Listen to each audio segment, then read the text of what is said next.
कक्षा 9 में जब हम 15 साल के थे, तभी हम गायत्री मंत्र का लेखन और जप शुरू कर दिए थे। यह संस्कार हमें हमारे पिताजी से मिला था। हमारे पिताजी मैथ के प्रवक्ता थे और पिताजी हमारे नियमित गायत्री मंत्र का जप किया करते और दुर्गा सप्तशती का पाठ किया करते। और महीने में 2 बार घर पे ही यज्ञ और हवन का आयोजन किया करते थे। तो उस यज्ञ और हवन की तैयारी वो हमसे ही करवाते थे। हम फूल तोड़ के लाते, लकड़ियाँ लाते, गाय के गोबर का कंडा लेकर के आते और जिस जगह पे हवन होता है उस जगह को साफ सूफ करते, आटा से और अबीर से, गुलाल से रंगोली बनाते, उस जगह पे सब कुछ रखते और फिर पिताजी हवन का कार्यक्रम शुरू करते। तो उस समय हम बच्चे थे और बड़ा ही उबाऊ लगता था। वो पिताजी भी हमारे जब बैठ जाते हवन करने तो 2-3 घंटे से पहले वो छोड़ते ही नहीं थे। तो कुछ अंश तो अच्छा लगता है, लेकिन बाद में वो बहुत ही उबाऊ लगता है। लेकिन अब ज़बरदस्ती वो बैठाए रहते तो हम भी ज़बरदस्ती ही सही बैठते। लेकिन धीरे धीरे ये चीज़ें जो है संस्कार का रूप लेने लगी। शाम होता है तो पिताजी, पापा हम बोलते हैं उनको, तो पापा हमारे गायत्री माता के फ़ोटो के सामने घी का एक दीपक जलाते और हमको, हमारे छोटे भाई को, हमारी छोटी बहन को, सब लोगों को बैठा करके और त्राटक करवाते। तो उस समय त्राटक का अर्थ तो समझ में आता नहीं था कि त्राटक होता क्या है। तो बताते कि आंखें ऐसे बंद करो, बंद करके दीपक की लौ देखो, उस लौ में से अनेक किरणें निकलेंगी, उसको देखो एकटक, बस देखते रहो। चूँकि वो मैथ के टीचर थे तो उनके पढ़ाने का एक स्वभाव था। मैथ तो पढ़ाते ही थे, मैथ के साथ साथ वो साधना की भी पढ़ाई करवाते थे।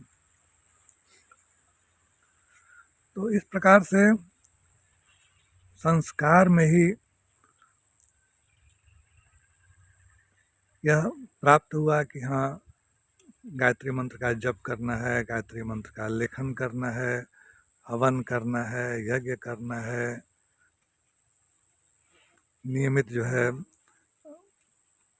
आध्यात्म का वातावरण बना के रखना है। अब उसी में पिताजी गुरुजी की एक पत्रिका आती थी, उसको ले आते। तो वो 30 पन्ने की पत्रिका थी। तो उस समय वो बोलते थे कि ये पैराग्राफ यहाँ से यहाँ तक अपनी कॉपी में लिखो। फिर उसमें की कहानियाँ वो पढ़ करके सुनाते थे। साथ साथ मैथ भी पढ़ाते थे। मैथ जब पढ़ाते थे तो ज़बरदस्त मैथ पढ़ाते थे। 2 घंटा 3 घंटा, पता चला घर में खाना बन गया है, वो 7 बजे पढ़ाना शुरू किए और 12 बजे तक पढ़ाए जा रहे हैं। प्रयास करते कि बच्चे पढ़ने में भी तेज हो जाएं, संस्कारवान भी रहें। अभी तो हम यह कह सकते हैं कि 35 साल हो गए गायत्री मंत्र का जप करते और गायत्री मंत्र का लेखन तो अब नहीं कर पा रहे हैं।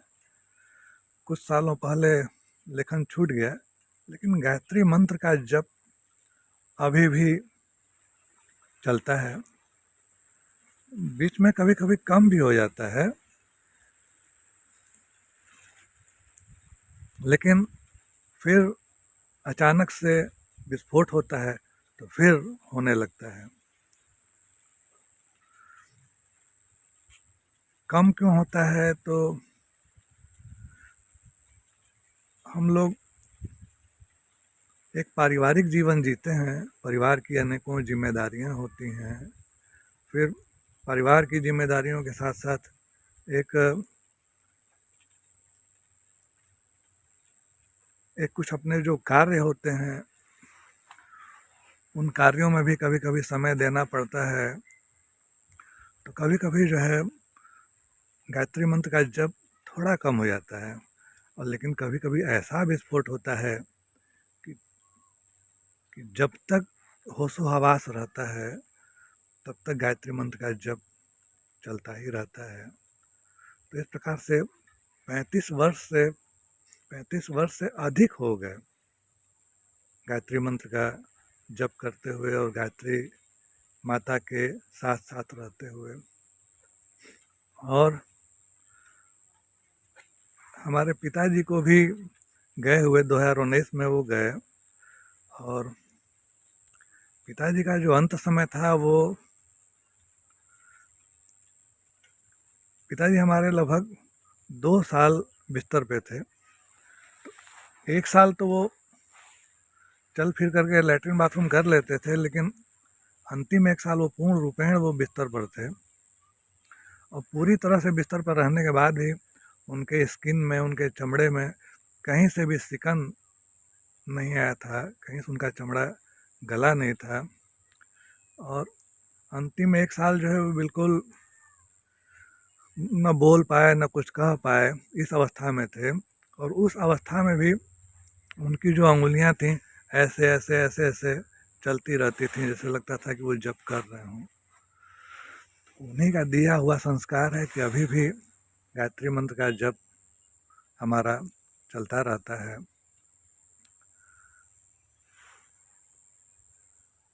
हम यह कह सकते हैं, इन 35 वर्षों के अनुभव में हम यह कह सकते हैं कि ऐसी कोई भी भौतिक चीज़ नहीं है जो हमें प्राप्त न हुई हो। और किए क्या है, हम पढ़ाई से भी ज़्यादा हम गायत्री मंत्र का जप किए हैं। पढ़ाई से भी ज़्यादा हम गुरु जी हमारे 3500 पुस्तकें लिखे हैं, तो अधिकांश पुस्तकें हम पढ़ डाले हैं। एक बार हम गुरु जी को पढ़ रहे थे तो गुरु जी कह रहे थे कि बहुत ज़्यादा शक्तिपीठें हम बनाए, ईंट की, बालू की, गिट्टी सीमेंट की शक्तिपीठें हम बनाए, बहुत ज़्यादा हम वाङ्मय लिखे, पत्रिकाएं लिखे, पुस्तकें लिखे, और हम जहाँ भी जाते हैं तो लोग हमको फूल मालाओं से लाद देते हैं। और अब हमारा मन भर गया है, शक्तिपीठों से हमारा मन भर गया है, और वाङ्मय से हमारा मन भर गया है, फूल माला से हमारा मन भर गया है। अब हम क्या चाहते हैं? अब हम चाहते हैं कि हम हीरे का माला पहनना चाहते हैं। और हम क्यों हीरे का माला पहनना चाहते हैं? तो हम हीरे का माला पहन करके और जब बाज़ार में निकलें और लोग हमको देखें तो लोग कहें कि ये कितना बड़ा सेठ जा रहा है, कितना बड़ा महाजन जा रहा है, कितना अमीर आदमी जा रहा है, कितना बड़ा आदमी जा रहा है। तो अब हम हीरे का माला पहनना चाहते हैं, और 10,000 हीरे का माला हम पहनना चाहते हैं। ये हम बहुत पहले पढ़े थे, और जब हम पढ़े तो गुरु जी आह्वान किए, क्या तुम हीरे बनोगे? तो उसी समय हम सोच लिए कि हाँ, हमको भी हीरा, गुरु जी का हीरा बनना है। हमको भी जो है गुरु जी के उस हीरे की माला में एक मन का हमें भी रहना है। तो गुरुदेव से हम प्रत्यक्ष रूप में तो नहीं मिले हैं,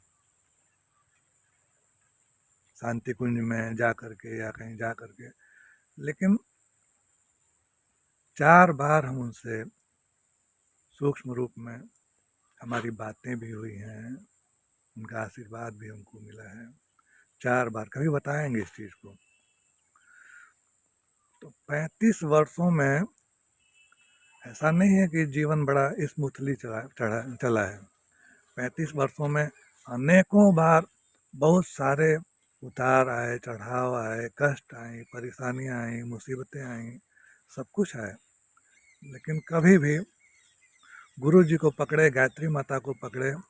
हमारे पापा भी हमारा प्रेम गुरु जी से करवाए। उनकी उनकी अच्छाइयाँ बताते थे, उनके प्रेम के बारे में बताते थे। तो हमको भी लगा हुआ, जब से लगा हुआ तो आज हम यह पाते हैं कि सब कुछ है हमारे पास, और कुछ भी पाने के लिए हम विशेष प्रयास नहीं किए।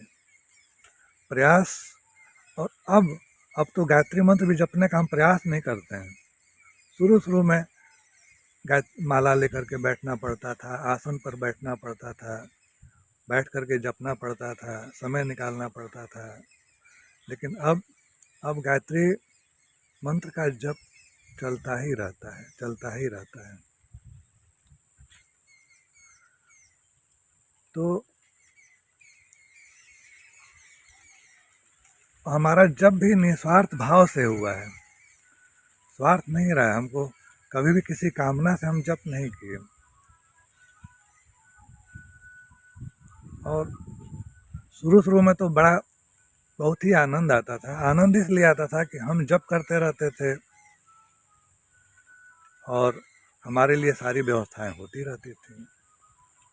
हम जप किया करते थे, सब व्यवस्थाएं हमारे लिए हो जाती थी। शरीर सुख के लिए जब जब जिन जिन चीज़ों की आवश्यकता पड़ती थी, वह चीज़ें स्वतः ही हो जाया करती थी। अपने आप जो है हर चीज़ें होती चली गई, व्यवस्थित होती चली गई। हमें अब यह लगता है कि गुरु जी और गायत्री माता बहुत ही ध्यान रखे हमारा।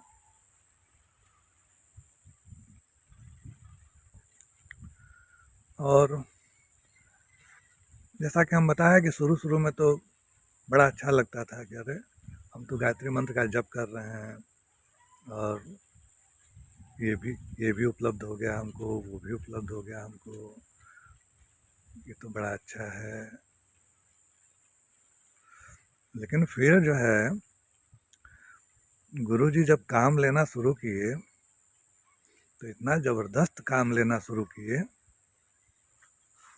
और ऐसा भी नहीं कि जब वो काम लेना शुरू किए तो उसमें बड़ा उबाऊ काम हो। दिन दिन भर हम लगे रहते थे। सुबह 3 बजे निकल जाते, प्रभात फेरी कर रहे हैं, घंटा बजा रहे हैं, जय घोष कर रहे हैं, गुरु जी के नारे लगा रहे हैं, लोगों को बता रहे हैं कि गायत्री मंत्र का जप क्यों करना चाहिए, कैसे करना चाहिए। कभी किसी गांव में जाके झाड़ू लगा रहे हैं, सफाई कर रहे हैं, कहीं यज्ञ हवन हो रहा है तो उस भंडारे में शामिल हैं। इतना ज़बरदस्त कार्य। और गुरु जी कहें कि तुम हमारा काम करो, तुम्हारा काम हम करेंगे। तो हम उसके बावजूद भी हमें कभी स्वार्थ नहीं आया कि हम काम इसलिए करेंगे कि गुरु जी हमारा काम करेंगे।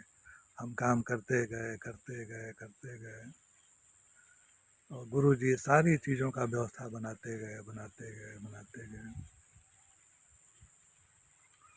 रहने के लिए एक घर की आवश्यकता होती है, एक घर में एक कमरे की आवश्यकता होती है। गुरु जी हमारे लिए बहुत बड़ा सा घर बनवा दिए। दूसरे घर की भी कभी कामना नहीं किए, दूसरा भी घर हो गया, तीसरा भी घर हो गया। अभी हम अपने एक बहुत बड़े घर में बैठे हुए हैं। यह आश्रम का एक रूप ले रहा है।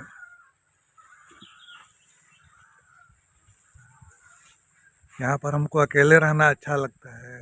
दिन दिन भर अकेले बैठे रहते हैं, इच्छा नहीं होती कि कोई आए, कोई हमसे बात करे। इच्छा इसलिए नहीं होती है कि अगर कोई आएगा, कोई बात करेगा तो जो प्रवाह है वो दूसरी तरफ होने लगेगा। तो माहौल इस ढंग का बना दिए हैं कि जब तक हम रहते हैं कोई नहीं आता है, हम अकेले ही रहते हैं। लोग बातें करते हैं ना कि कितने चक्र होते हैं शरीर में, हमको तो पता भी नहीं कि नीचे से ऊपर तक कितने चक्र होते हैं। लेकिन कई बार यह महसूस करते हैं, गुरु जी कहें बेटा तुम खाली हमारा काम करो, गायत्री माता का जप करो, गायत्री मंत्र का जप करो। तो इस प्रकार से हमारा लगाव जो है गायत्री मंत्र में, गायत्री माता में, गुरुदेव में, माता जी में, बचपन का जो लगाव है वो अभी तक भी है। और कई बार ऐसा होता है कि हम फंस जाते हैं किसी न किसी परेशानी, तो नहीं कहेंगे क्योंकि जिम्मेदारियां बढ़ती जाती हैं। जब आदमी पारिवारिक जीवन जीता है तो बड़ी छोटी जिम्मेदारियां होती हैं। माता पिता की जिम्मेदारी, शादी हो गया तो बच्चों की जिम्मेदारी, और जो सामान्य लोग होते हैं जीवन पर्यंत इस जिम्मेदारी से वो निकल ही नहीं पाते हैं।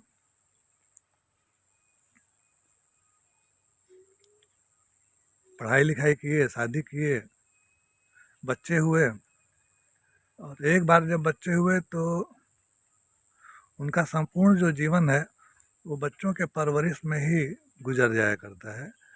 और जब जीवन का जब अंत समय आता है तो उस समय पे भी उनकी सोच बच्चों के ही इर्द गिर्द होती है और वो बच्चों पर ही निर्भर भी हो जाते हैं।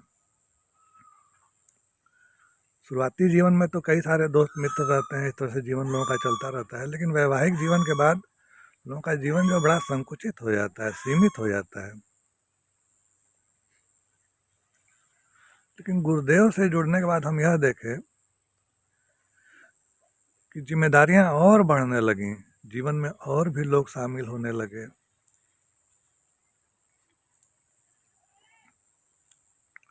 अभी 50 वर्षों के उपरांत हम यह महसूस करते हैं कि इंसानों के लिए कितना कुछ हम लोग सोचते हैं, करते हैं। अभी हमको पक्षियों के लिए करना, गायों के लिए करना, चींटियों के लिए करना,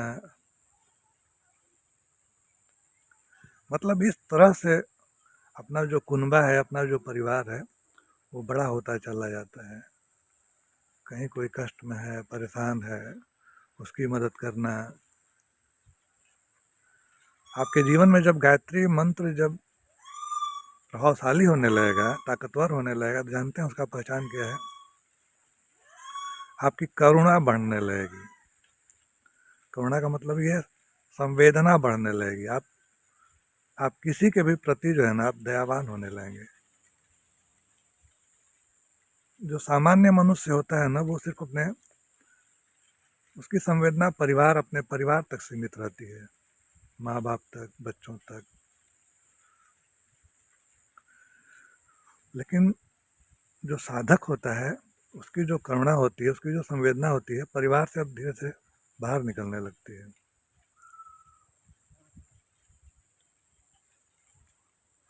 हमारे साथ भी ऐसा होता है। अगर हम मिठाई खरीदते हैं तो कई लोगों में वो बढ़ता है। कोई फल फूल अगर खरीदते हैं तो कई लोगों में वो बढ़ जाता है।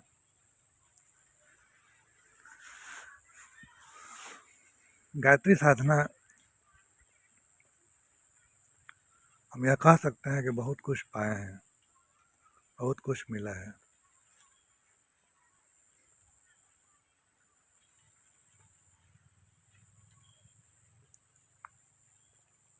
सुर असुर तो हर जगह है। हम लोग तो देखे हैं, ऐसा महसूस किए हैं, भगवान को भी प्रेम करने वाले लोग थे और भगवान को भी नफरत करने वाले थे।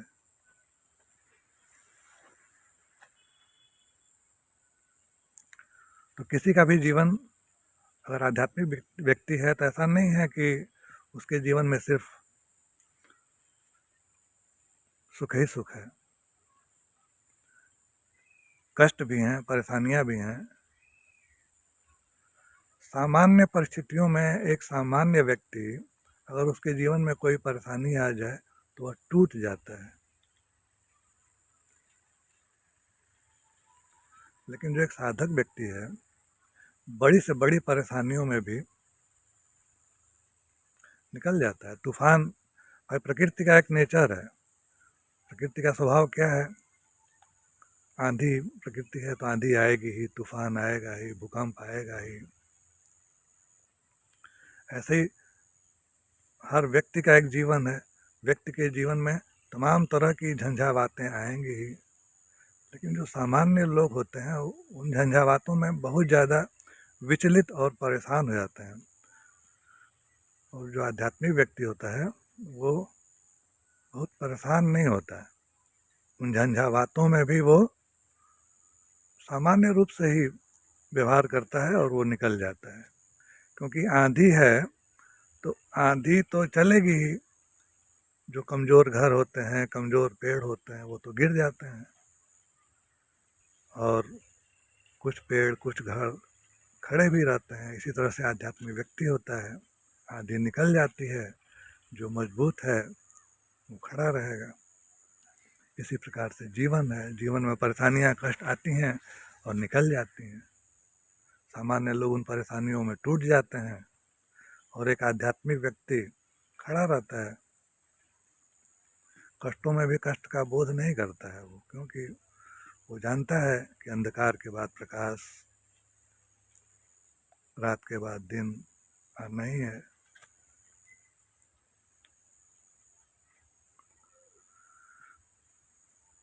बड़ी शांति है, उसी शांति में हम बैठे हुए हैं और वीडियो बना रहे हैं। आज हम यह कह सकते हैं कि जो गायत्री माता का जो प्रार्थना है, आयु प्राणम प्रजाम पशुम कीर्तिम द्रविड़म ब्रह्मवर्चसम, यह सब मिलता है।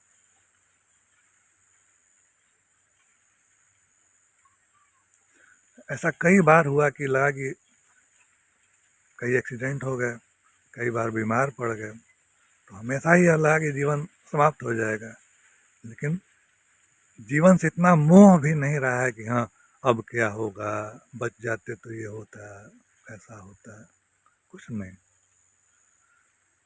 जिस दिन जो होना होगा वो होगा। जीवन जीना है तो अच्छे से प्रेम से जिया जाए।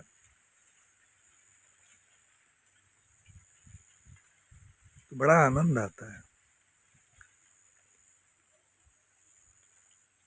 ध्यान की अनुभूति तो बहुत पहले ही कर लिए थे, गहरे गहरे ध्यान, कई कई घंटों के ध्यान। कभी कभी तो चलते चलते ध्यान लगने लगता है। तो हम गुरु जी की कोई पत्रिका भी पढ़े थे कि अगर ऐसा हो तो बैठ जाया करो।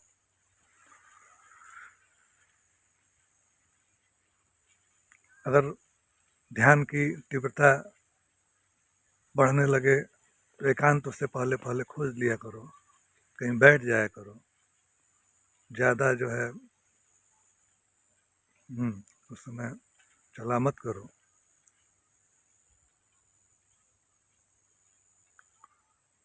कई बार चलते चलते ध्यान लग जाता है, संभालना पड़ता है अपने आप को। आपको बताते हैं हम कि हमको कैसे पता चलता है कि हमारी ध्यान लगने वाला है। तो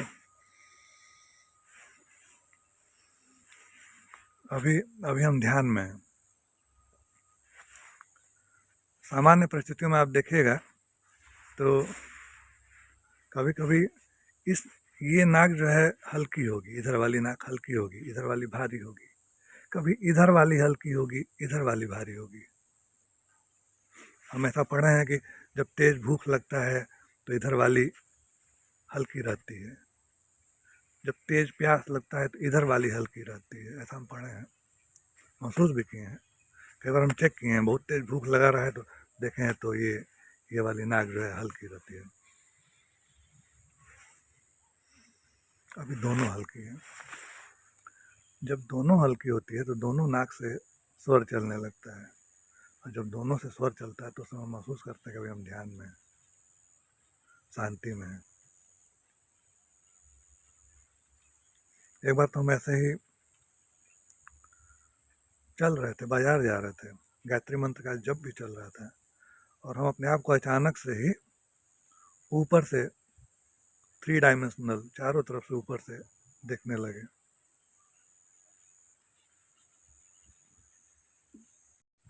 और इससे पहले कि हम गिरते, हम संभल गए, और हमारी जो ध्यान ऊर्जा थी वह शरीर में वापस आ गई और हम संभल गए।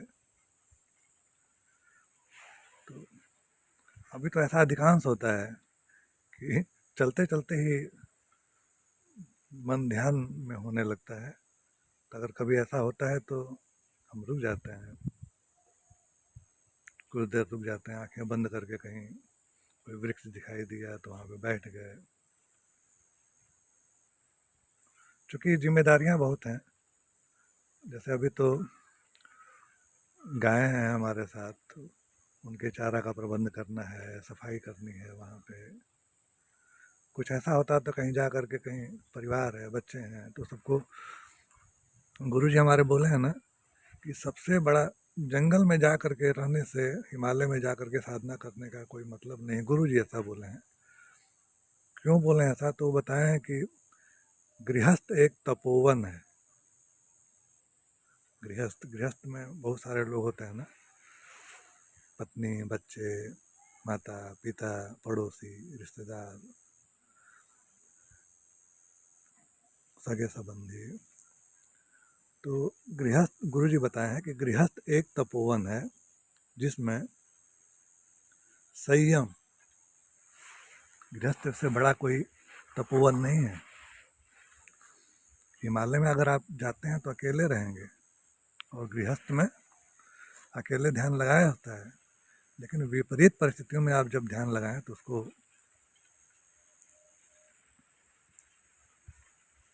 ताकतवर माना जाता है। तो गृहस्थ एक तपोवन है जिसमें संयम, संयमशील जीवन जीना पड़ता है।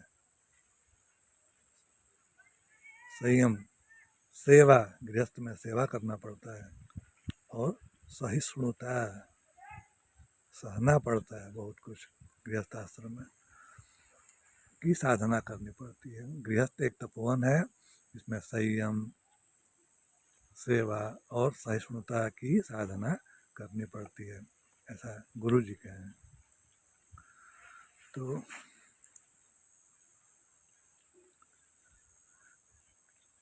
अब घर में पूजा वाले समय पे ही सिर्फ ध्यान में बैठा जा सकता है, और ध्यान ध्यान घंटों घंटों का भी हो सकता है। तो खैर,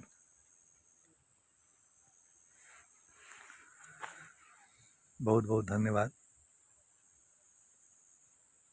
यहाँ तक वीडियो देखने के लिए। फिर कभी ऐसे ही इच्छा होगी तो वीडियो बनाया जाएगा। मिलते हैं।